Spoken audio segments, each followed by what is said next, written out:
Welcome back to my channel. कसे आहात सगळे? मस्त ना? मस्त चाललाच हवं। तर आज आपण अगदी मस्त भन्नाट याआधी कधी खाल्ली किंवा ऐकली पण नसेल अशी एक वेगळी रेसिपी बघतोय। चला तर रेसिपीला सुरुवात करूयात। पण त्याआधी जर तुम्ही चॅनलवरती नवीन असाल आणि अजूनही चॅनलला सबस्क्राइब केलं नसेल, प्लीज चॅनलला सबस्क्राइब करून त्या पुढील बेल बटनला क्लिक करायला पण विसरू नका। तर त्यासाठी आज आपण आपल्या रेसिपीमध्ये 1 वाटी पोहे आणि 1 वाटी रवा यांचा वापर करून भन्नाट अशी रेसिपी बनवतोय।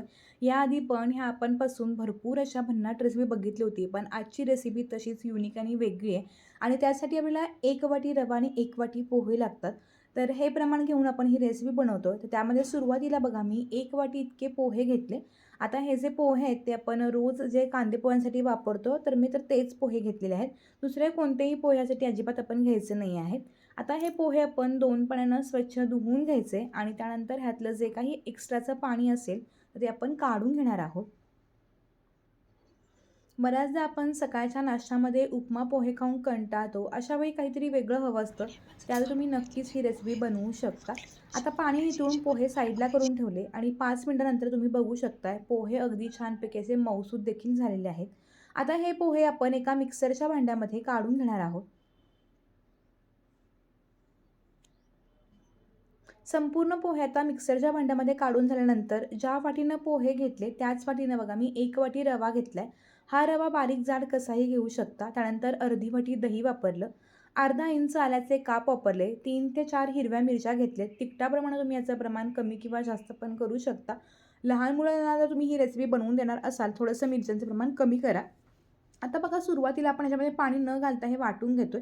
पोहे पण आपण बऱ्यापैकी भिजवले होते आणि दही पण होतं आणि सगळं थोडंसं वाटून झाल्यानंतर फार घट्ट वाटलं तर अगदी थोडंसं पाणी घालून हे अशा पद्धतीने मी बारीक असं वाटून घेतले। लक्षात ठेवा ह्या रेसिपीमध्ये आपण जास्त पाण्याचा वापर करत नाही, त्यामुळे अगदी थोडंसं पाणी घालून हे बारीक वाटून घेतले। आता वाटलेलं मिश्रण आपण एका मोठ्या बाउलमध्ये काढून घेणार आहोत। तुम्ही पिठाची कन्सिस्टन्सी देखील बघू शकता। हे जास्त पातळही नाही आहे आणि जास्त घट्टही नाही आहे। सुरुवातीला 2 मिनिटं हे बघा सगळं चांगलं फेटून घेतलं। एकसारखं असं हे पीठ जे आहे ते आपण तयार करून घेतलेलं आहे।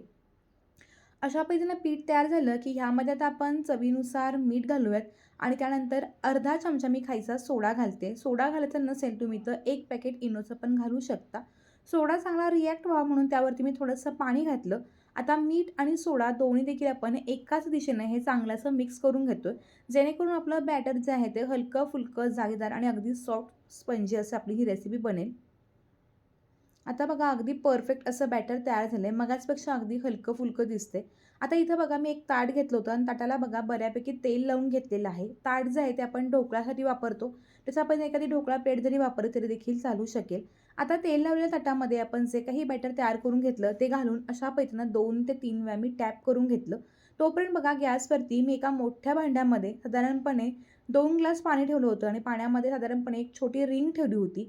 पाण्याला बघा आता चांगली अशी उकळी आल्यानंतर गॅस जो आहे तो आपण मीडियम करून घ्यायचा आणि आपण तयार करून घेतलेली जी काही प्लेट आहे तर ती अशा पद्धतीने ठेवून आता गॅस सुरुवातीला 2 मिनिटं मोठा ठेवून यावरती झाकण ठेवून त्या 2 मिनिटानंतर गॅस जो आहे तो थोडासा मीडियम करून घ्यायचा आणि मीडियम गॅसवरती हे मस्तपैकी वाफवून घेणार आहोत।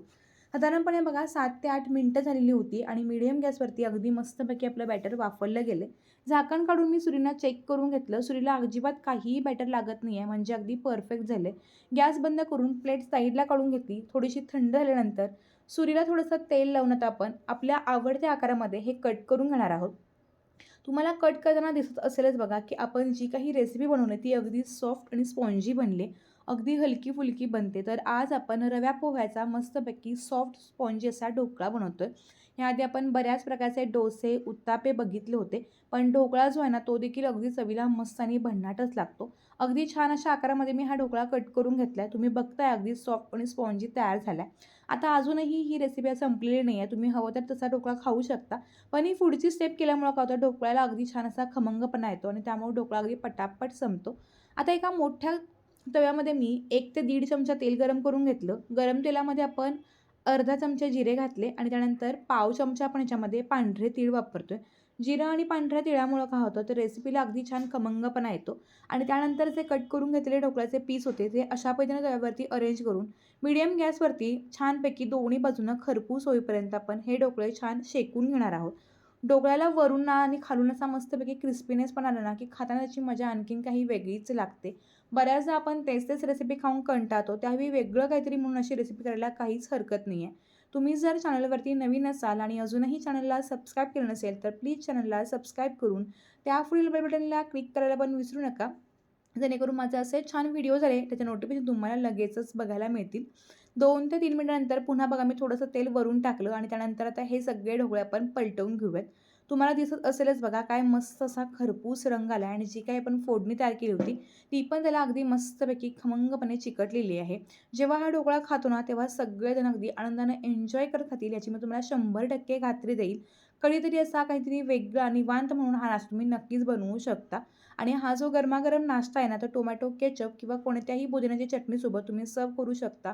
अगदी अप्रतिम आणि भन्नाट लागणारी अशी रेसिपी असल्यामुळे जरूर ट्राय करून बघा. रेसिपी जर ट्राय केली तर ती कशी झाली हे मला कमेंट बॉक्समधून कळवायला पण विसरू नका.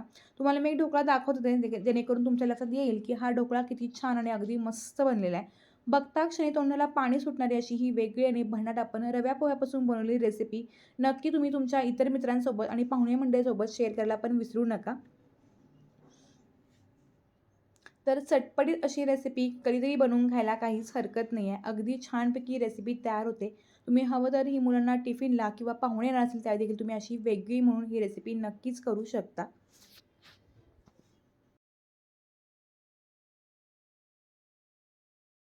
तर तुम्हाला माझी आजची ही युनिक आणि वेगळी रेसिपी कशी वाटली हे मला जरूर कळवा. हा व्हिडिओ कोणत्या गावातून किंवा कोणत्या शहरातून बघताय हेही मला कमेंट करून सांगायला विसरू नका.